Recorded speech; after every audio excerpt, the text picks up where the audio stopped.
नमस्कार मैत्रिणींनो, सोप्या घरगुती रेसिपीमध्ये तुमचे खूप मनापासून स्वागत। आज आपण करणार आहे गणपती बाप्पाच्या नैवेद्यासाठी पंचखाद्याचे लाडू किंवा मोदक। पंचखाद्य म्हणजे तरी काय तर ख या अक्षरापासून सुरू होणारे हे 5 पदार्थ। त्यामध्ये पहिल्यांदा आपण हे खोबरं, हे सुकं खोबरं 2 वाट्या घेतलेलं आहे किसून, ही खारीक ही अर्धी वाटी घेतलेली आहे, ही खजूर ही पाव वाटी घेतलेली आहे, ही खडी साखर ही पण पाव वाटी घेतलेली आहे आणि 1 चमचा खसखस। तर हे 5 पंचखाद्य आहे। आणि पहिल्यांदा आपण आता हे खारीक बारीक करून घ्यायचे। हे लाडू आपण गुळाच्या पाकातले करणार आहे, म्हणून हा अर्धी वाटी गुळ घेतलेला आहे। ह्या खारकेमधले असे आपण बी काढून घेतलेत। खारीक पावडर चांगली होण्यासाठी त्यामध्ये थोडा तुपाचा वापर करा, म्हणजे हे खारीक पटकन बारीक होते। हे साधारण अर्धा चमचा तूप टाकून घेतलेला आहे। हे आता खारीक पावडर तयार करून घेऊया। बघा, आता अर्धा चमचा तूप टाकल्यामुळे 2च मिनिटात खारीक कशी आपली छान बारीक झालेली आहे। बघा, आता पहिल्यांदा आपण ही खसखस कोरडीच भाजून घेऊया।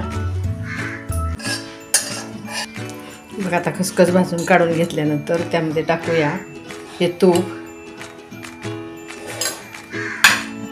आणि त्यावर आता हे खोबरं आपण चांगलं परतून घेणार आहे।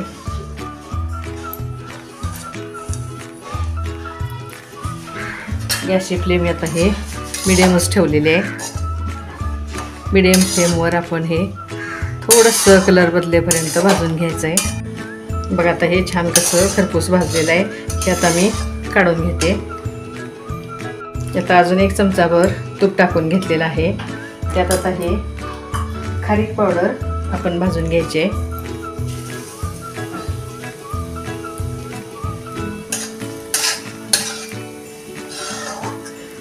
नकळत कलर बदलेपर्यंत ही भाजून घेऊया। बघा, आता खारीक आपली थोडीशी भाजत आलेली आहे। या गरम खारकेमध्येच ही खजूर टाकून घेऊया, म्हणजे पूर्ण विरघळत नाहीये, फक्त आपल्याला थोडीशी ही गरम करून घ्यायची आहे, म्हणजे अशी सुट्टी राहिली पाहिजे ही, नाहीतर गरम झाली पूर्ण जर विरघळली तर एका ठिकाणी हा लगदा होऊन बसतो। बघा, आता छान कलर आलाय खारकेला। हे आता काढून घेते। हे खोबरं आता थंड झालेलं आहे। नकळत हाताने आपण असं थोडंसं चुरून घ्यायचं आहे।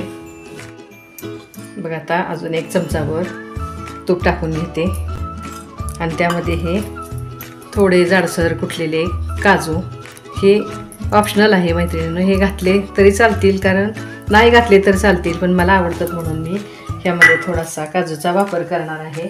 आपले बघा, आता हे काजू पण आपले छान भाजून झालेत। हे आता यावर काढून घेऊया। आता आपण हा गूळ आणि ही खडी साखर हे घालून ह्यामध्ये पाणी घालून आता ह्याचा पाक तयार करून घ्यायचा आहे।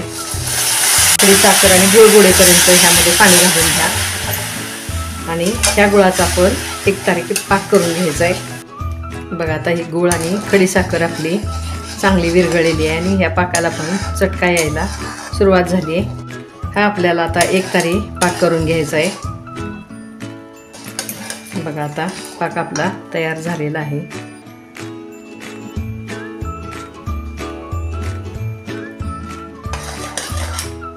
बघा, कशी तार एकसारखी यायला लागली। आता हा गॅस आपण बंद करूया आणि हे पंचखाद्य त्यामध्ये टाकून घेऊया।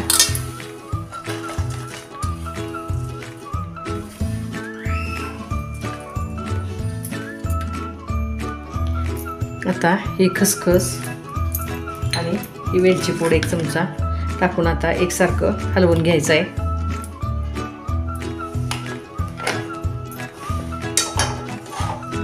बघा, आता हे मिश्रण आपण एकसारखं हलवून घेतले। आता हे एक साधारण 5 मिनिटासाठी आपण झाकून ठेवणार आहे।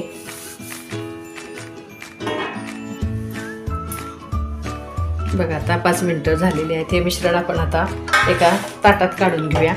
बघा, आता हे मिश्रण आपण ताटात काढून घेतल्यानंतर थोडंसं कोमट करून घेतलेलं आहे। बघा, पाक पण कसा छान झाला आहे। हे आता मी थोडे असे लाडू बांधून घेतलेले आहेत आणि हे मोल्डमध्ये घालून आपण आता उरलेल्या ह्या सारणाचे सगळे मोदक करून घ्यायचे आहेत। तुम्ही तुमच्या आवडीप्रमाणे लाडू किंवा पूर्ण जरी लाडू केले तरी चालतील, पूर्ण मोदक केले तरी चालतील। मी आता थोडे लाडू आणि हे थोडे असे मोदक करून घेते।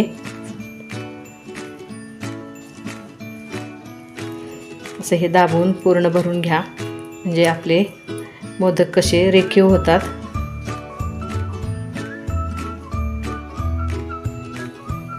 आता ह्या उरलेल्या सारणाचे मी असे मोदक करून घेते.